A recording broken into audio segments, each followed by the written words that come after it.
이제 제법 아침 저녁으로 선선한 바람이 불고 새벽녘에는 이불을 덮어야 합니다. 여름이 물러가고 있는 이때에도 여전한 코로나로 인한 어려움과 기후 이상과 기상 재난의 상황이 상존함에도 어김없이 올해도 가을은 찾아오고 또 우리 곁에 와 있습니다. 저는 오늘 무엇보다도 오늘 다는 못 오셨지만 오늘 예배당에 오신 여러분들이 너무나 반갑고 또 너무나 고맙고 또 너무나 감사합니다. 여러분 여기서 아무도 없는데 설교하는 그 기분을 아세요? 얼마나 보고 싶고 아마 여러분들도 그러시리라. 또 오늘 미처 이 자리에 오시지 못한 우리 신앙가족들, 이 시간 유튜브와 홈페이지를 통해서 예배에 참여하는 가족들, 오늘도 우리가 장로님 기도하셨고 우리 모두 기도하지만 주여 이 코로나가 빨리 물러가고 종식되고 또 백신과 치료제와 이걸 통해서 우리가 면역을 갖고 다시 만날 날을 기약합니다. 주님 역사하여 주옵소서. 오늘도 우리가 기도해야 할 줄로 믿습니다. 우리 그날과 그때는 알지 못하지만 주께서 우리를 긍휼히 여기시고 오늘도 우리를 자비와 사랑 가운데 붙들어 주실 것을 믿습니다. 이 마음을 갖고 예배하는 우리 대사의 모든 신앙가족들, 우리는 지난주에 이어 공동성서전과의 말씀들이 지향하는 바 바로 이웃사랑에 관한 말씀을 오늘 대합니다. 나 아닌 다른 사람과 이웃에 있어 교회와 그리스도인은 어떤 사람들이고 어떤 관계를 만들고 살아가야 하는가에 관한 이어지는 말씀이 되겠습니다. 다시 말씀드려서 교회와 그리스도인들이 오늘 지금 이 세상 안에서 어떤 삶을 살아가야 할 것인가 살펴보는 것이죠. 먼저 구약본문 출애굽기 14장 19절 이하 31절의 말씀을 보면 이런 것이에요. 가장 절망스러운 순간, 내가 어떻게 해야 될지 모르는, 앞이 꽉 막혔고 뒤도 돌아갈 수 없고 돌아볼 수 없는 절체절명의 가장 힘든 그 상황에 맞닥뜨렸을 때 아마도 우리는 이러한 우리 인생을 살아가며 이러한 상황을, 이와 같은 불가항력적인 상황을 맞이할 때가 종종 왕왕 있다는 것을 잘 압니다. 홍해를 육지처럼 건넌 이스라엘 백성들, 우리는 오늘 본문에서 이것을 이렇게 표현합니다. 기적이다. 그렇습니다. 우리의 삶 속에서도 경험하게 되는 하나님의 전능하심, 이게 기적이죠. 그러나 엄밀히 말하면 기적 이전에 하나님의 전능하심을 경험하는 겁니다. 여러분 속으로 따라해 보시죠. 주님, 하나님의 전능하심을 경험하기를 원합니다. 하나님의 전능하심, 그의 능력 안에 있는 것입니다. 자비하심입니다. 긍휼히 여기심입니다. 사랑으로 살펴주시는 것입니다. 이것을 우리는 할 수 있는 것이 아닙니다. 우리가 할 수 있는 것을 넘어서는 것이 하나님의 능력입니다. 내가 할 수 있는 것을 넘어서 있는 것이 하나님의 능력이다. 자, 보십시오. 이스라엘 백성들이 이제 애굽 바로의 손에서 벗어나 자유를 얻었다. 애굽을 나왔습니다. 모세의 인도를 따라서 광야의 길로 접어들어 가나안을 향하여 나아가는 그들 앞에 두둑하니 홍해가 자리 잡고 있었습니다. 배 한 척이 없습니다. 건너갈 방법이 없어요.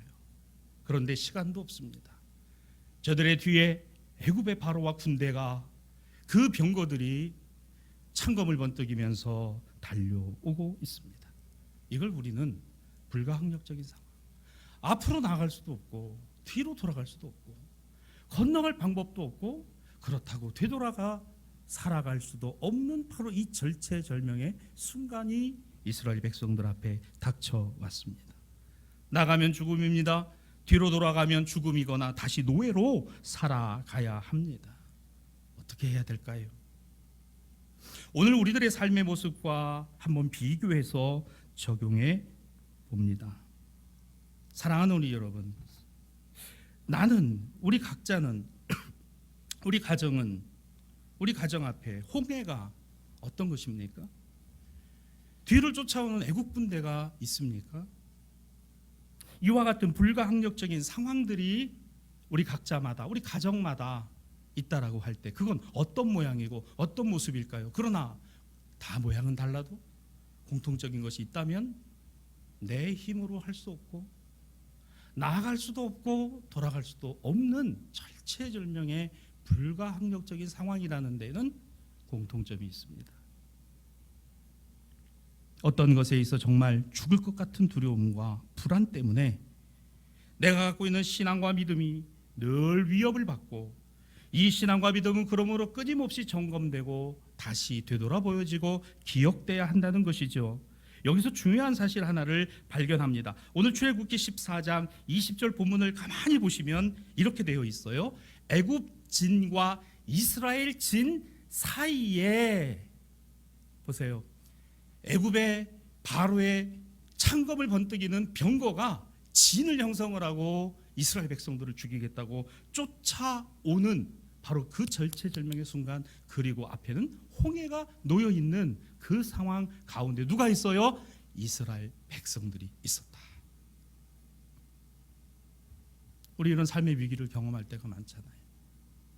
지금은 어쩌면 특정한 개인과 가정의 문제가 아니라 이 코로나의 위협이 애굽의 바로의 진과 같은 그와 같은 위협으로 때로는 홍해와 같이 넘어설 수 없는 어려움으로 우리 앞에 있지 않습니까? 모두가 경험하고 공동으로 경험하는 상황이지요. 여기에 그러나 보십시오. 이어지는 20절의 말씀은 그러나 저쪽이 이쪽에 가까이 못하였다라는 말씀이 기록되어 있습니다. 위협이 분명히 있어요. 분명한 현실적인 위협입니다. 우리 가정과 우리 삶에 아주 현실적인 위협이 있지만 그러나 여기에 누가 계시다? 하나님이 계시다라는 겁니다. 그 위협 앞에, 그 어려운 가운데. 그래서 이렇게 표현했습니다. 오늘 이 20절에 나와 있는 본문처럼 저쪽이 이쪽에 가까이 못하였더라. 여러분, 하나님은 이 애굽과 이스라엘 사이, 이스라엘과 홍해 사이에 계셨으니 곧 바로의 군대와 홍해에 계신 게 아니라 그 사이에 있는 누구에게? 이스라엘 백성 가운데 계셨습니다. 사랑하는 여러분, 가정의 어려움과 위협들이요, 질병과 질환으로, 염려와 근심과 걱정으로 내가 내 힘으로 할 수 없는 불가항력적인 상황이 있을 때 우리는 참 어쩔 줄을 모르고 어찌할 바를 모르는 그 상황 가운데 내가 거기에 있고 우리 가정이 거기에 있을 때 오늘 이 말씀을 통해서 우리가 기억해야 할 것은 그런 우리 가운데 하나님이 함께하고 계시다는 거예요. 그 사이에 하나님이 계시다라고 성경은 우리에게 말씀하고 있다는 것입니다. 이 가운데, 우리 가정에 이 어려움 가운데 누가 계시다? 하나님이 계시는구나. 여기 계신다. 이것을 믿을 수 있기를 주님의 이름으로 축복합니다. 하나님의 구원이 어디에 있어요? 세상과 우리 사이에 있습니다. 하나님의 구원은 세상 가운데 우리에게 집중된 사랑이셨습니다. 이것을 우리는 하나님의 선택이라고 말합니다. 우리는 생각합니다. 어느 편으로 가야 할까? 어느 편에 서야 할까? 어떤 길을 가야 할 걸까? 우리는 우리의 인생의 삶에서 끊임없이 생각합니다. 어느 길이 편할까? 어느 길이 나을까? 어떤 편에 서는 것이 유리할까? 그러나 보십시오. 홍해가 앞에 있었지만, 그리고 애굽의 진을 형성한 군대가 쫓아오고 있었지만, 오늘 그 길을 인도하시고 그 길을 바다 가운데 내시니가 성경은 말합니다. 하나님이시다. 하나님이 내셨다.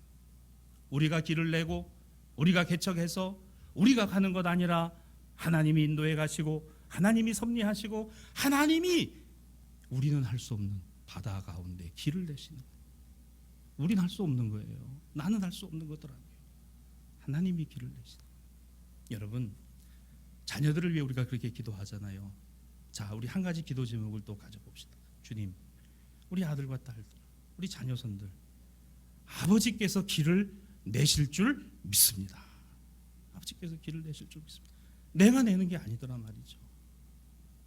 어떻게 내가 내겠어요? 어떻게 이 백성들이 홍해의 길을 냅니까? 어떻게 이걸 건너갈 수 있습니까? 어떻게 이 위기를 벗어날 수 있습니까? 하나님이 내셔야 합니다. 아버지가 내셔야 합니다.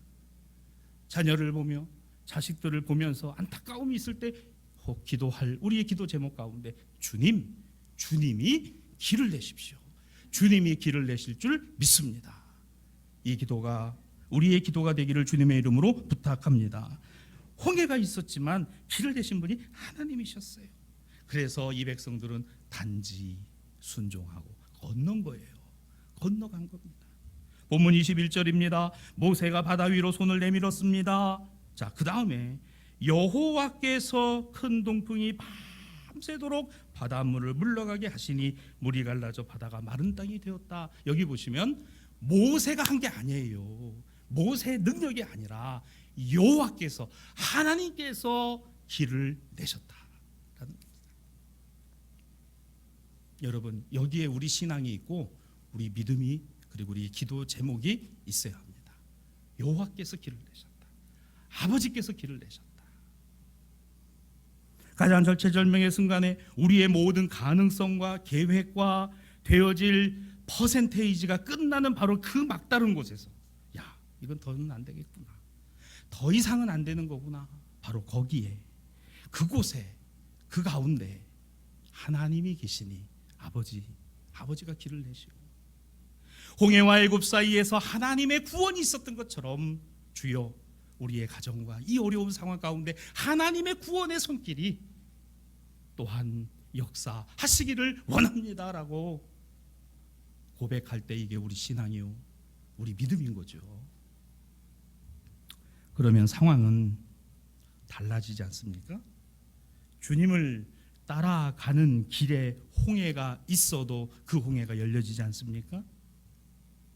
기억하십시오. 주님이 여시면 닫을 자가 없습니다. 그렇죠. 주님이 닫으시면 열 자가 없어요. 주님이 여시면 닫을 자 없고 주님이 닫으시면 열 자가 없으니 주님이 하시는 겁니다. 아버지, 우리 가정의 문제, 절체절명의 상황, 야, 앞으로 나아갈 수도 없고 뒤로 돌아갈 수도 없는 이 상황 가운데 엎드려 하나님의 도우심을 구하십시오. 아버지가 여기 계시니 아버지가 길을 여시고 그 길을 따라가기를 원합니다. 이것이 우리 가정의 문제이든 자녀의 문제이든 생업의 문제이든 여기에 우리 신앙과 믿음이 있되 상황에 있지 아니하고 하나님께 있게 되기를 주님의 이름으로 축복합니다. 우리는 생각해야 돼요. 우리의 선택이 중요하죠. 맞습니다. 그러나 더 중요한 것이 있어요. 내가 선택하는 거, 내가 어떤 선택을 하느냐 중요합니다. 그러나 더 중요한 것이 있어요. 그게 뭘까요? 바로 더 중요한 것은 하나님의 선택, 주님의 선택이 있으셨다는 거예요. 하나님의 선택, 주님의 선택이 내 선택보다 더 크고 더 웅장한 것이었다. 그게 뭘까요? 그렇습니다. 바로 저와 여러분을 하나님의 자녀로 선택하신 거예요. 저와 여러분을 당신의 교회로 선택하신 거예요.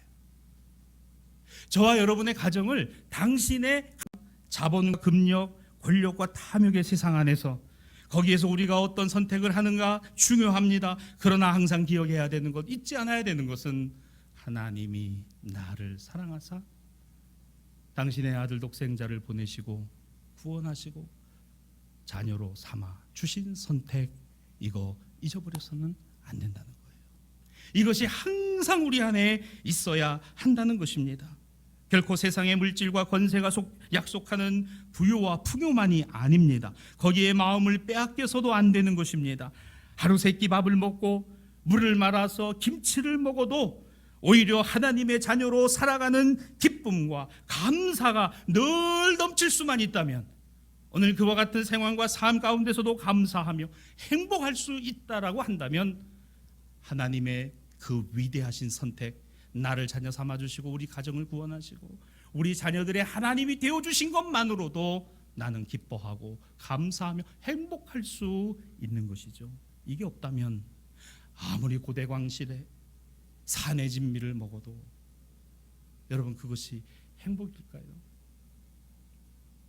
저는 교회에서 밥을 먹던 때가 그립습니다. 여러분 그렇죠? 참 그 밥을 이렇게 한 끼를 먹는 게 얼마나, 그래서 교회 오시면 꼭 식사하고 가시라고 우리 어르신들께 말씀드리면서 이 주일에 교회의 밥을 먹어야 한 주간이 건강합니다. 이렇게 말씀드리면 웃으시면서 밥 한 숟갈을 뜨고, 왜 맛있는지 아세요?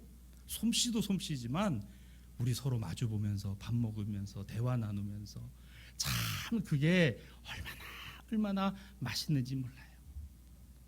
특급 호텔에 50만 원짜리 밥 혼자 가서 시켜서 먹어보세요. 맛있을 것 같습니까? 그거 얼마나 먹을 것 같으세요? 절대 못 먹습니다. 맛이요? 하나도 없어요. 집에서 나 혼자 상 차려서 밥을 먹어보세요. 얼마 먹지 못합니다. 두 사람만이라도 세 사람만이라도 같이 앉아서 밥을 먹으면 조금 더 먹게 되고, 그렇게 맛있고 좋을 수가 없어요. 주님, 올해가 가기 전에 우리 교인들과 교회에서 꼭 식사할 수 있으면 좋겠습니다. 얼마나 귀한지 몰라요. 여러분이 교회 오시면서 어떠셨어요? 3주 동안 우리가 완전히 100% 비대면으로 온라인 예배만 드렸는데, 교회 오시면서 길에서 우리 교회 입구에서 서로 만나시면서 얼마나 반갑고 얼마나 고맙고 얼마나 기쁜지. 오늘 우리 김동현 안수 집사님 우리 손녀 빛나가 왔는데 제 방에 와서 인사를 하는데, 저 웬 아가씨가 왔나, 어휴 이만큼이 컸어요. 이만큼이 컸습니다. 가슴이 뭉클하고 눈물이 나는 거예요.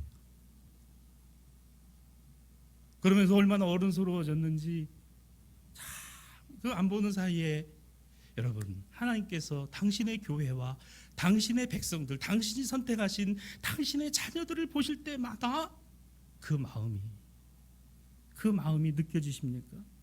여러분, 이것이 바로 우리의 신앙과 믿음이어야 된다는 것이에요.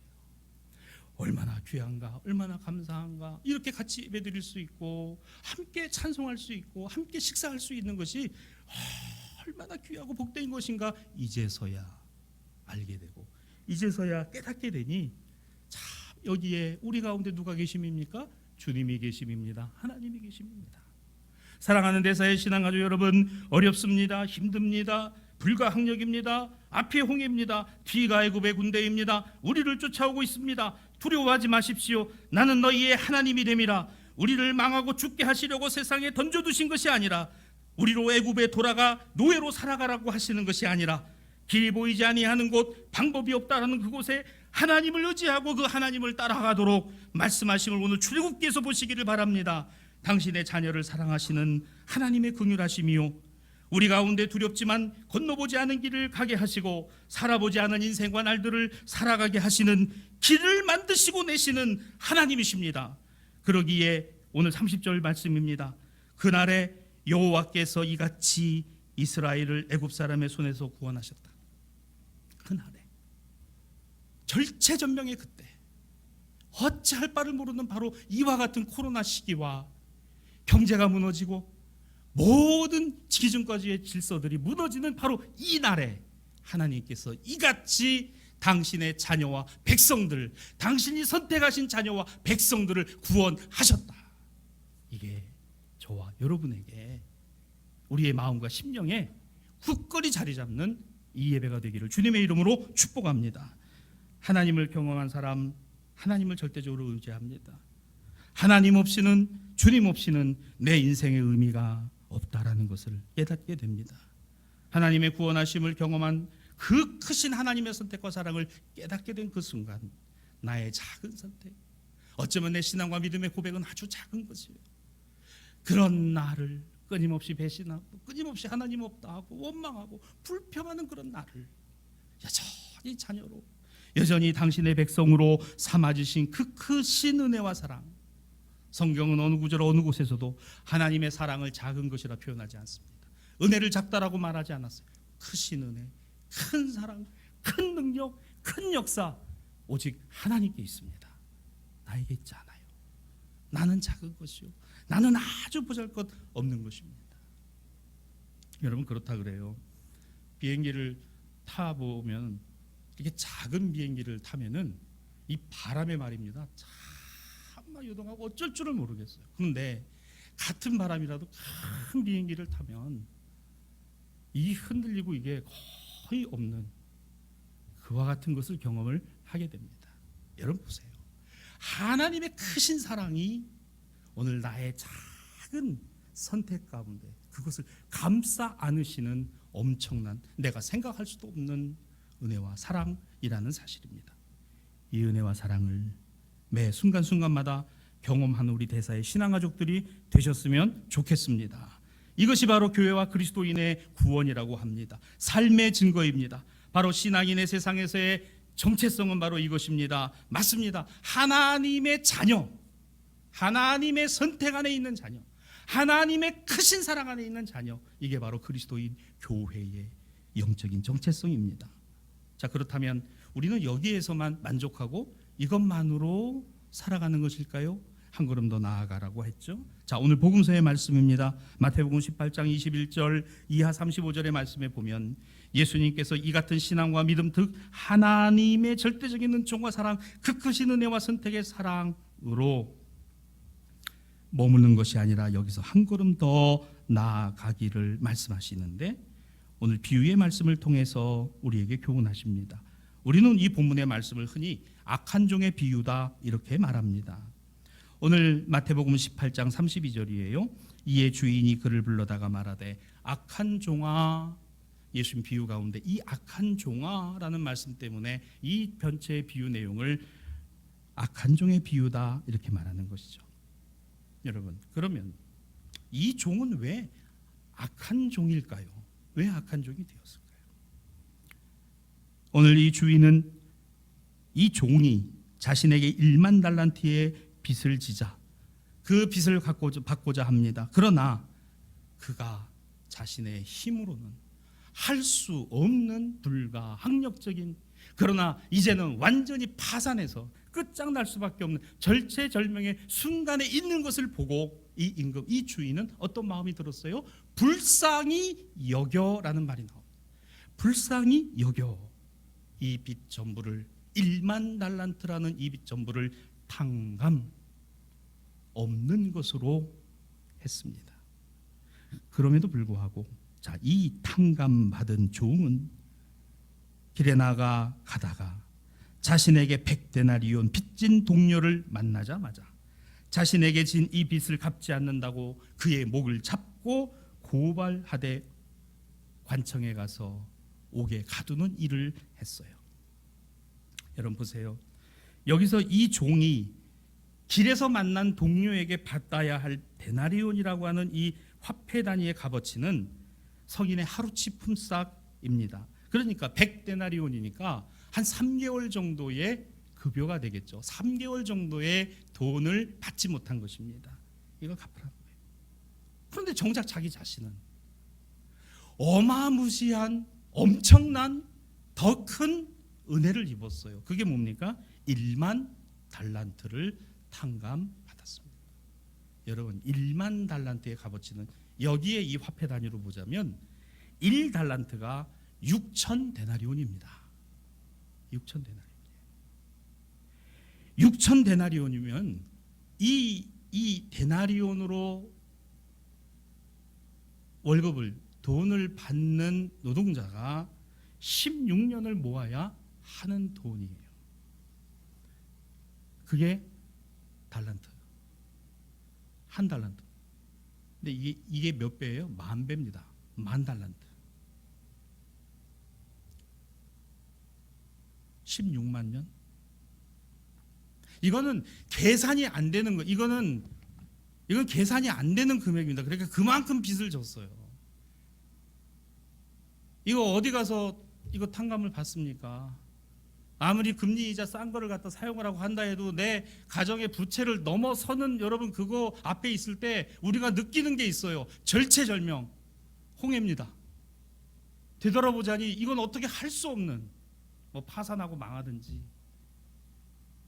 10,000달란트를 빚진 이 종이 그 금액 전체를 주인에게, 그래, 내가 너를 불쌍히 여겨, 없는 것으로 한다.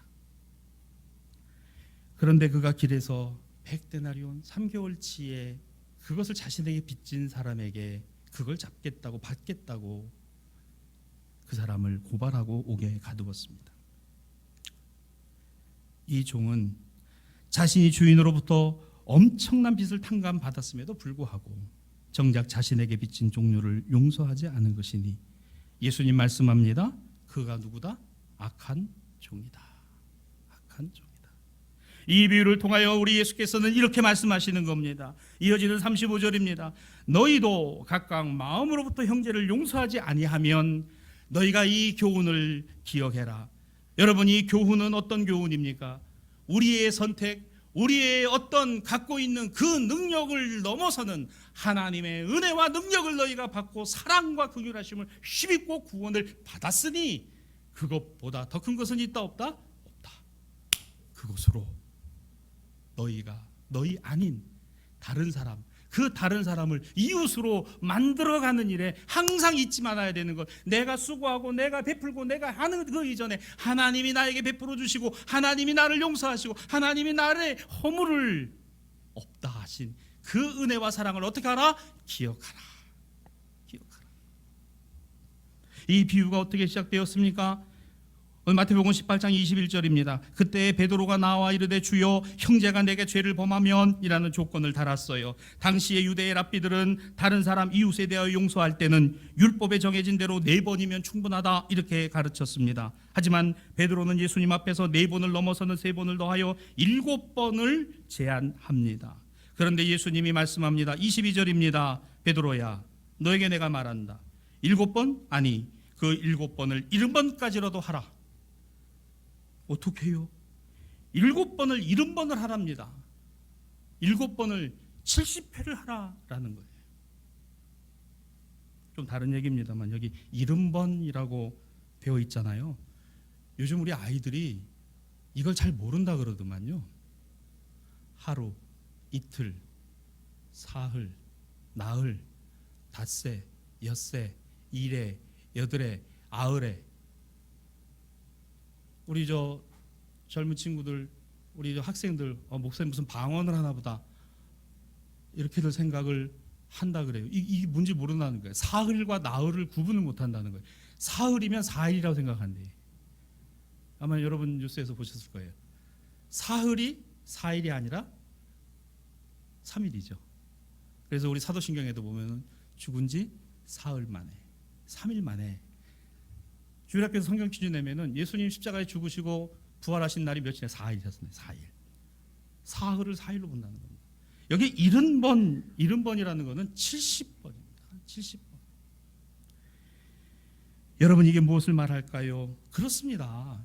수를 헤아릴 이유가 없다는 거예요. 이거 어떻게 헤아려요? 어서 이 사랑을 하나님이 우리에게 주셨어요. 하나님이 7번씩 70번 그 이상 아니 그 이상을 우리에게 주셨는데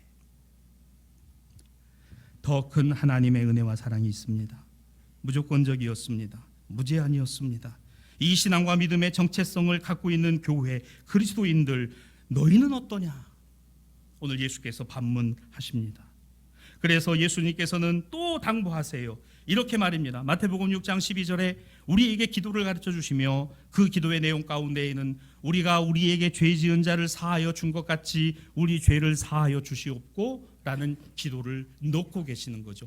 기도할 때마다 이거 꼭 기도하는데 여러분 여기 6장 12절 가만히 보세요. 순서가 우리가 우리에게 죄 지은 자를 사하여 준 것 같이. 이 사하여 준 건 누가 사하여 주는 겁니까? 우리가 우리에게 죄 지은 자를 사하여 주는 것 내가 하는 겁니다. 그러면 우리 죄를 사하여 주시옵고 하나님이 우리 죄를 사하여 주십니다. 순서가 바뀐 것 같아요. 맞습니다. 바뀌어 있어요. 가만히 보세요. 우리 자신이 죄 용서함 받은 것은 나 아닌 다른 사람을 어떻게 대하는 것과 아주 밀접하게 연결되어 있다는 것입니다. 때문에 오늘 복음서의 이 본문은 우리에게 우리가 악한 종의 모습에 매우 근접해 있지 않는가를 살펴보라는 말씀이기도 합니다. 자신에게는 관대하면서 나 아닌 다른 사람에게는 여지가 없지는 않은가? 자신의 구원에는 민감하지만 다른 사람의 구원에는 둔감하지 않았는가? 사실 나 자신에게 유익함이 없이 다른 사람을 용서할 수 없는 것처럼 우리에게 다른 사람이 내게 지고 있는 빚은 한 데나리온이라도 1만 달란트처럼 여기고 있지는 않은가? 오늘 하나님으로부터 1만 달란트가 넘는 사랑을 받았음에도 불구하고 우리는 100데나리온의 작은 사랑도 베푸는 것에 인색하지를 않은가? 사랑하는 대사의 신앙가족 여러분, 우리는 어떻습니까? 오늘 이 말씀 가만히 한번 생각해 보세요. 만일 순서가 이렇게 됐다면 어땠을까요? 내가 먼저 너에게 빚진 100데나리온의 빚을 탕감해 주고 오면 내가 나한테 진 1만 달란트의 빚을 탕감해 주겠다.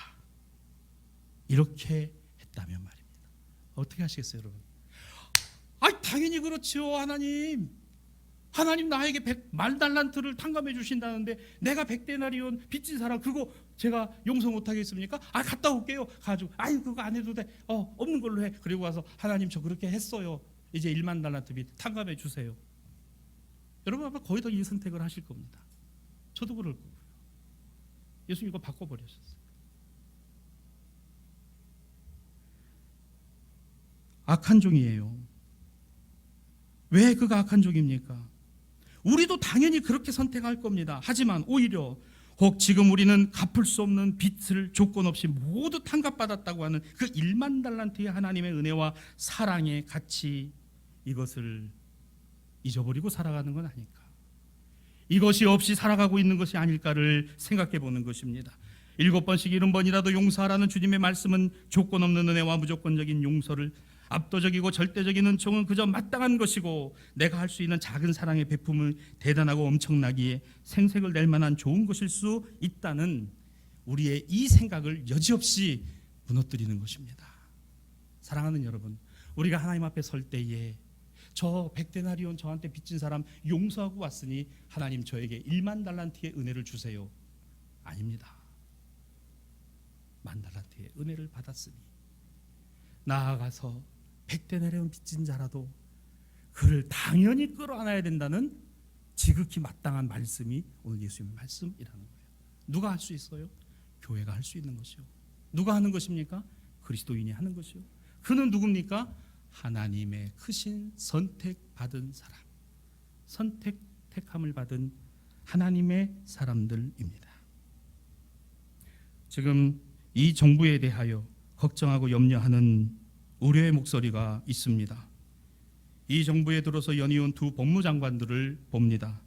특히 자녀의 문제로 인하여 오늘 저들이 합법적이고 법적인 요소와 부분들에 대해 그들이 말하고 있는 것이 법적으로 틀리지 않다 하더라도 그러나 사실 중요한 것이 있어요.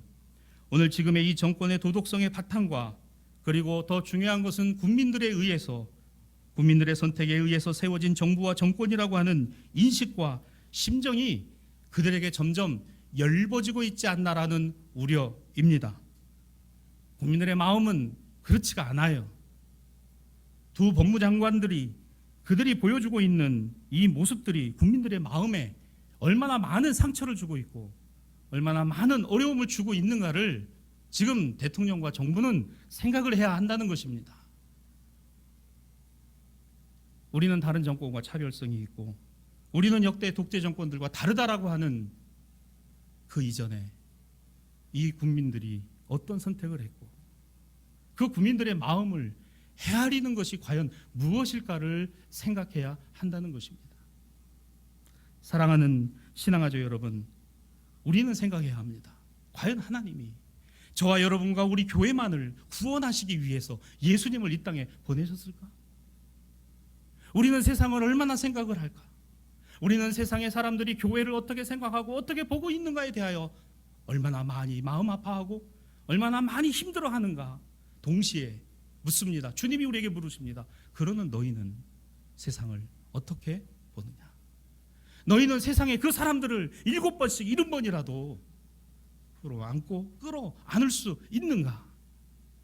너희는 홍해를 경험하지 않았냐? 너희는 애굽의 군대로부터 건져주신 하나님의 능력을 경험하고 있지 않느냐? 그 큰 사랑의 그 큰 선택을 항상 잊지 않고 살아가느냐라는 것입니다.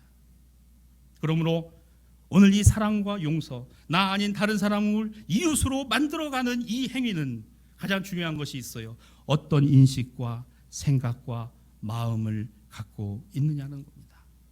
자기 자신을 돌아보는 것입니다. 역지사지하는 것입니다.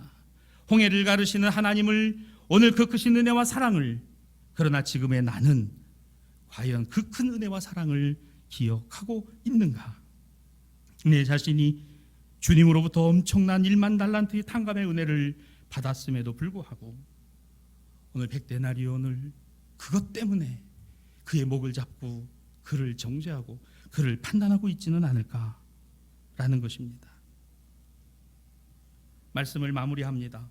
오늘 제2독서 로마서 14장 1절 이하 12절에서 사도 바울은 그러므로 멀리 갈 것 없이 로마의 그리스도인과 교회를 향하여 이렇게 권면합니다. 14장 4절입니다. 남의 하인을 비판하는 너는 누구냐? 악한 종이구나. 정말 나쁜 종이구나. 남의 하인을 비판하는 너는 누구냐? 교회, 너는 도대체 뭐야? 그리스도인, 하나님이 택하신 자녀라는 너는 도대체 누구냐? 저는 이 말씀을 보면서 가슴이 갈기갈기 찢겨지는 거예요. 이건 나를 향해 하고 계시는 말씀이구나. 넌 도대체 누구냐? 세상을 향하여서 그 세상을 바라보면서 그 세상을 타도하고 그 세상을 뒤집어 엎어야 된다라고 말하는 목사인 너는 누구냐? 그렇게 말하는 교회는 너는 뭐냐? 그러며 이 말씀을 가만히 보세요. 그가 서 있는 것이나 넘어지는 것이 자기 주인에게 있음에 그가 세움을 받으리니 이는 그를 세우시는 권능이 주께 있음이라. 주님이 하고 계신 건데 네가 뭔데? 주님, 저 백데나리온 빚진 저 세상 사람들을 벌해주세요. 저 사람들을 아주 끝장내주세요. 저 사람들 때문에 문제입니다. 그러는 너는 누구냐? 주님, 저는 1만 달란트의 은혜를 받은 사람입니다. 오늘 이 고백이 저와 여러분에게 있기를 주님의 이름으로 축복합니다. 주님, 저는 홍해에서 주님이 건져주신 사람입니다. 주님, 우리 가족이 바로 저 애굽의 군대로부터 하나님의 보호하심을 받은 그와 같은 가족입니다. 주님, 나를 긍휼히 여기시고 불쌍히 여겨 주옵소서. 오늘 교회는 다른 사람을 구원하고 복음을 전해야 한다는 것에 대하여 세상이 오늘 우리에게 이렇게 말합니다. 너나 구원받고 너나 똑바로 믿고 너나 바르게 살으라고 말할 때 분노하고 오늘 이것에 대하여 세상을 정죄하고 판단하려고 하는 것이 더 많지 않습니까? 그러나 나 아닌 다른 사람, 하나님은, 우리 주님은 거기에 마음이 있으세요. 너는 이미 하나의 큰 은혜를 받지 않았냐? 큰 구원을 받지 않았냐? 큰 능력 안에 있지 아니하냐? 하나님을 의지하는 사람, 하나님만을 의지하는 사람은 오늘 끝까지 이 길을 걸어갈 것입니다. 사랑하는 대사의 신앙가족 여러분, 저와 여러분이 여기에 마음을 두고 살아가십시다. 나 그리고 아닌 다른 그 사람들을 헤아려 보고 생각해 볼 수 있기를 바랍니다. 결론을 맺습니다. 이렇게 정리하고 싶습니다. 지난주에 이어 오늘의 말씀을 세 가지로요. 하나는 이겁니다. 우리는 하나님의 구원 역사를 경험한 하나님의 백성들이라는 사실을 잊지 마십시오. 우리 앞에 홍해와 우리 뒤에 애굽의 군대로부터 길을 내신 분이 하나님이십니다. 우리를 죄와 사망 가운데 건지신 이가 주님이십니다. 우리에게 이 은혜와 사랑을 1만 달란트에 되는, 아니 그보다 더 값진 은혜와 사랑을 주신 분입니다. 두 번째로 기억합시다. 우리는 진리의 기준이 아닌 자의적 판단과 정죄를 절대로 해서는 안 된다는 사실입니다. 정죄하고 판단하지 마십시다. 내가 1만 달란트 빚진 죄인이었어요. 백데나리온, 그 사람 정죄하고 판단해서는 안 된다는 것입니다. 세 번째로 우리의 신앙과 생활 모습이 다른 사람과 이웃에게 어떻게 보여질 것인가를 생각하십시오. 다른 사람들은 우리를 어떻게 볼 것인가? 어떻게 보고 있는가? 사랑합니다. 우리 대사의 신앙가족 여러분, 우리 교회가 이 말씀을 다시 한번 이 마음에 품고 내일부터 시작되는 한 주간 우리 생활의 현장과 자리에서 다시금 그 크신 하나님의 은혜와 사랑이 경험되고 오늘 그 사랑이 우리로부터 아주 작은 섬김과 실천들로 이어져 갈 수 있으면 좋겠습니다. 그 하나님이 그 자리에서 여러분과 함께 하십니다. 기도하겠습니다. 주님,